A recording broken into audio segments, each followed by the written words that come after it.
Kali ini kita akan ngebahas food estate, Pak. Program kerja di era Pak Jokowi yang banyak sekali menuai kontroversi. Bahkan di beberapa kali debat, program ini sering disinggung, khususnya oleh Paslon 01 dan Paslon 03. Mengabaikan petani kita, meninggalkan masyarakat adat kita. Jangan misalnya seperti food estate yang gagal dan merusak lingkungan. Yang benar aja, rugi dong kita.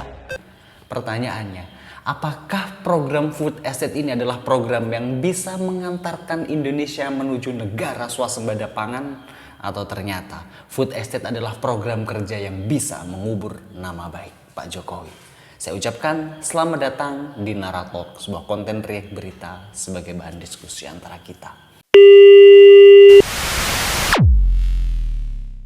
Sebelumnya teman-teman, apakah sudah tahu nggak food estate itu apa?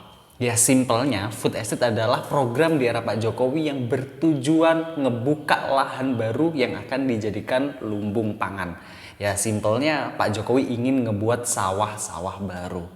Mungkin teman-teman menanyakan, apakah urgent, apakah penting kita ngebuka sawah-sawah baru? Jawabannya sangat penting, Pak. Jumlah produksi pangan khususnya beras setiap tahunnya itu kita kurang, Pak.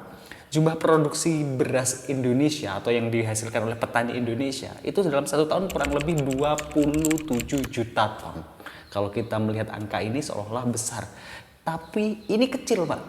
Karena faktanya kebutuhan beras kita dalam satu tahun itu kurang lebih 30 juta ton, Pak.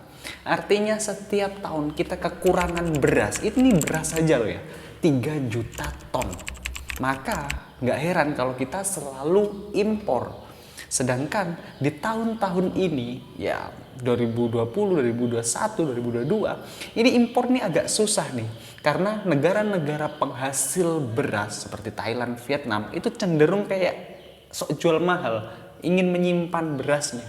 Karena negara-negara seperti Indonesia, Thailand, Vietnam sedang menghadapi masalah yang sama, yaitu ancaman krisis pangan. Kalaupun ya negara-negara tersebut mau melepas berasnya kepada Indonesia, tentunya dengan harga yang tidak murah lagi. Kita ambil contoh lah, Pak. 1 kilo beras itu anggaplah 15.000. Kalau 1 juta ton artinya ya 15 triliun, Pak. Apalagi 3 juta ton, berarti kan dalam setiap tahun kita membakar uang ke luar negeri 45 triliun. Apakah tidak lebih bijak jika uang 45 triliun itu dikasihkan kepada rakyat? Pertama, rakyat sejahtera. Kedua, swasembada pangan bisa tergapai. Jadi alasan food estate untuk ngebuka lahan baru ini memang urgent. Jadi di sini teman-teman sudah tahu ya tujuan ngebuka food estate supaya kita nggak impor-impor pangan lagi. Ya kalau dikasih, kalau nggak dikasih kita kekurangan pangan di Indonesia pasti chaos. Tujuan pemerintah sudah bagus, namun pengaplikasiannya yang perlu ditanyakan. Ngebuka lahan baru atau ngebuka suatu wilayah dijadikan sawah itu nggak mudah, Pak. Itu sangat-sangat susah. Jangankan lahan baru, Pak ya. Sawah yang sudah awalnya subur karena penggunaan pestisida, insektisida, pupuk kimia yang terlalu banyak, lama-lama nggak subur.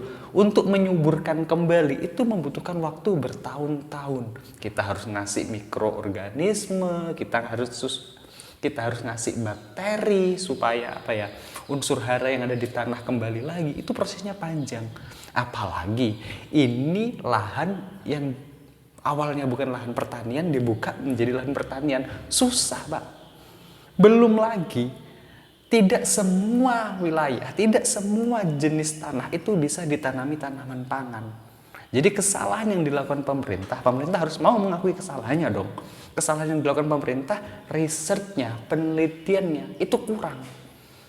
Harusnya melakukan penelitian di seluruh Indonesia ketika sudah confirm bisa dilakukan, ketika confirm sudah bisa lahan tersebut digunakan untuk penanaman pangan, ya baru dibuka secara perlahan-lahan.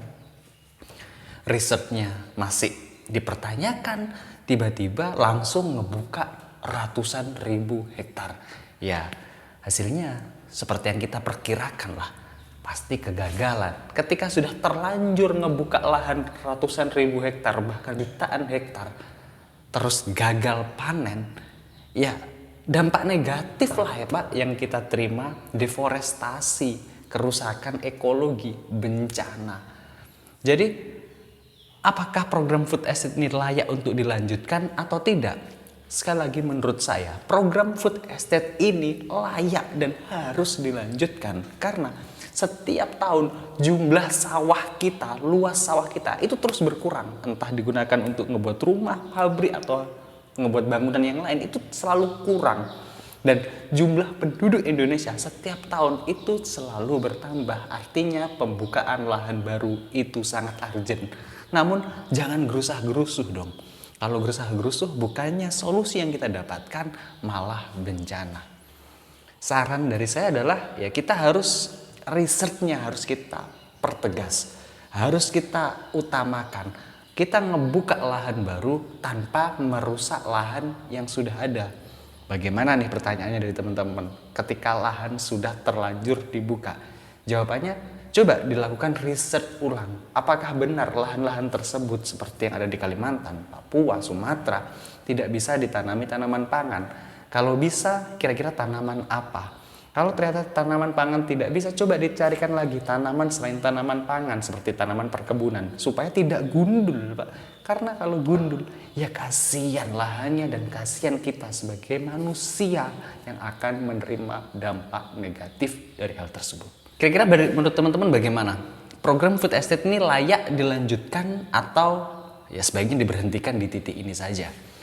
Asal teman-teman tahu Pak ya, program food estate ini sudah dimulai sejak eranya zaman Presiden kedua Indonesia, yaitu sudah dimulai di era zaman Pak Harto Pak. Tapi di zaman Pak Harto gagal.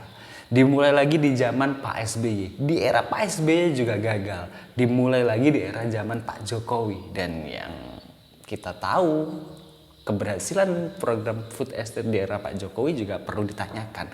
Kira-kira berhasil atau gagal? Kalau menurut saya menuju ke arah gagal. Saya tuh punya cerita Pak ya. Ayah saya tuh memiliki lahan yang nggak luas lah, 1.700 meter persegi. Nggak ada 1/4 hektar, nggak ada. Ya kecil lah. Lahan tersebut dulu itu adalah lahan kelas C yang 1 tahun hanya bisa ditanami 1 kali padi. Kalaupun ditanami padi, produktivitasnya itu sangat rendah. Jadi ya hanya padi aja ketika di musim hujan, itu pun produktivitasnya rendah.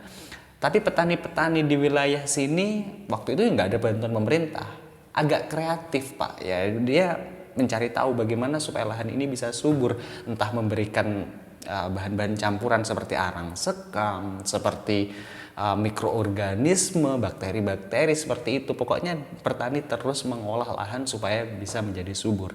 Sehingga 10 tahun setelah itu lahan tersebut lebih baik dan bisa ditanami 2 kali padi. Walaupun dengan air yang sedikit berkurang. Dan 15 tahun setelah itu ternyata bisa ditanami komoditas hortikultura seperti cabai, tomat, bawang merah dan lain-lain. Bahkan bisa ditanami tembakau. Information Pak ya, 1 tanah atau sawah ketika bisa ditanami tembakau itu harganya pasti naik Pak. Jadi awalnya tahun 2000-an ayah saya tuh ngebeli kurang lebih harganya 20 jutaan. Kalau saat ini harga yang berlaku itu kurang lebih 400 jutaan. Jadi selama 20 tahun investasinya sudah naik hampir 20 kali lipat. Pesan moral dari cerita ini adalah ngebuka lahan baru itu nggak mudah, itu sangat susah, itu membutuhkan waktu yang panjang. Namun program ini jangan dihentikan siapapun presidennya, entah Pak Ganjar, Pak Prabowo ataupun Mas Anies, ya harus tetap dilanjutkan karena ancaman kekurangan pangan itu benar-benar di depan mata. Ya kalau impor negara-negara lain mau memberikan barangnya, Pak. Kalau nggak mau, apa nggak kelaparan? Kalau kelaparan, apa nggak chaos kestabilan ekonomi yang ada di Indonesia? Intinya, bagi teman-teman semua yang nonton konten Naratalk, program food estate itu bagus, ya tetap harus dilanjutkan. Namun pemerintah juga harus legowo mengakui kesalahannya dalam mengaplikasikan program food estate yang terlalu buru-buru sehingga mengakibatkan kayak lahan nggak kepake, lahan deforestasi, terus mengakibatkan ancaman bencana ekologi. Dan bagi politisi yang lain, please lah, jangan terlalu digoreng. Kita kan sama-sama tahu kalau ancaman kekurangan pangan itu di depan mata. Dan kita harus bijak menanggapi hal ini. See you and comment, Mbak.